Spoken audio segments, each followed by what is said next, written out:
હોમબાઉન્ડ એક real event ઉપર અને બે મિત્રોની ઉપરની આ સ્ટોરી છે કે જે કોરોના દરમિયાન બનેલ સત્ય ઘટના ઉપર બનેલી છે. આવ્યો છું કલ્પેશ બજરંગી લઈને આવ્યો છું તમારો ચેનલ રિવ્યુલા ઉપર વિચારીને ગુજરાતી લેંગ્વેજમાં તમારો ટાઈમ બચાવવા માટે. કઈ ફિલ્મ છે જોઈ નહીં જોઈ એના માટેનો તો હોમબાઉન્ડ. મિત્રો ફિલ્મની સ્ટોરી બે મિત્રો ઉપર ડિપેન્ડ છે. બે મિત્રો સાથે રહેતા હોય છે, સાથે એક્ઝામ દેતા હોય છે, પોલીસના ભરતી થવાનું સપનું હોય છે, એક્ઝામ આપે છે, પણ ભાઈ પોલીસની ભરતી તે એટલી ઇઝી નથી તે રાજ્યમાં અને જે કોઈ ભ્રષ્ટાચાર ચાલી રહ્યો છે તેને દર્શાવતી ફિલ્મ. અને સાથે સાથે બંને દોસ્તાર પોતાનું જે પરિવારનો માહોલ હોય છે, એક મુસ્લિમ હોય છે અને એક એકદમ લોઅર કાસ્ટમાંથી હોય છે. તો ફિલ્મમાં એક એ પણ દેખાડવામાં આવ્યું છે કે અમુક લોકોના કારણે આખી કાસ્ટ બદનામ થતી હોય છે. લોઅર કાસ્ટની સાથે જે અમુક લોકો અન્યાય કરે છે એના કારણે અપર કાસ્ટને બી બહુ સાંભળવું પડે છે.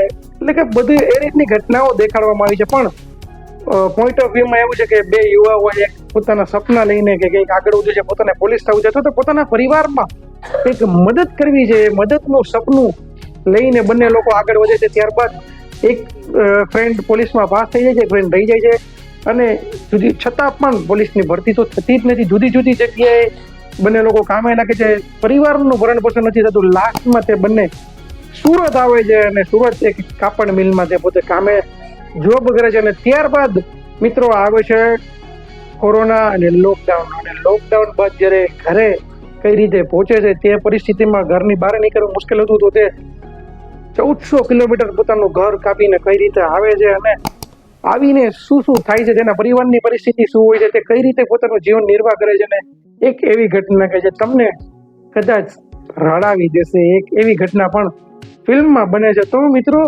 ફિલ્મ જે છે એમાં ઘણી બધી કડવી વાસ્તવિકતા સમાજની દેખાડી છે અને કોરોનાની કડવી વાસ્તવિકતાઓ પણ દર્શાવી છે. અને એક ફિલ્મનો એક મોમેન્ટ જે છે એ હાર્ટ બ્રેકિંગ હશે. બે મોમેન્ટ એવા આવશે કે જે તમને ચોક્કસથી રડાવશે. તો એક જાતની સેલ્ફ મોટિવેશન ફિલ્મ પણ કહી શકાય અને એક જાતની સમાજને જાગૃત કરતી ફિલ્મ પણ કહી શકાય. અને જે આ ઉચ્ચ નીચના ભેદભાવો અને જે કાંઈ રહેલું છે જે દૂર થવું જોઈએ એ પણ દર્શાવતી આ ફિલ્મ એટલે કે હોમબાઉન્ડ.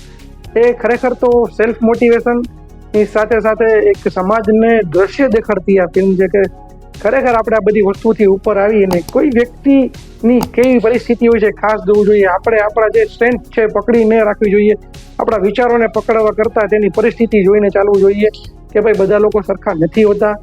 અને ભાઈ ખરેખર બે મોમેન્ટ તો એવા છે કે ખરેખર તમારું હૃદય તૂટી જશે એવા મોમેન્ટ્સ આ ફિલ્મમાં આવેલા છે. તો સેલ્ફ મોટિવેશનની સાથે સમાજ મેસેજની આ ફિલ્મ ચોક્કસથી જોઈ જોઈએ એવો મારો તમને. અને બધાની એક્ટિંગ ખાસ કરીને ઈશાન ખટ્ટર, વિશાલ જેઠવા અને જાહ્નવી કપૂર એ ઉપરાંત દરેક લોકોની એક્ટિંગ ખૂબ જ સારી દેખાડવામાં આવી છે.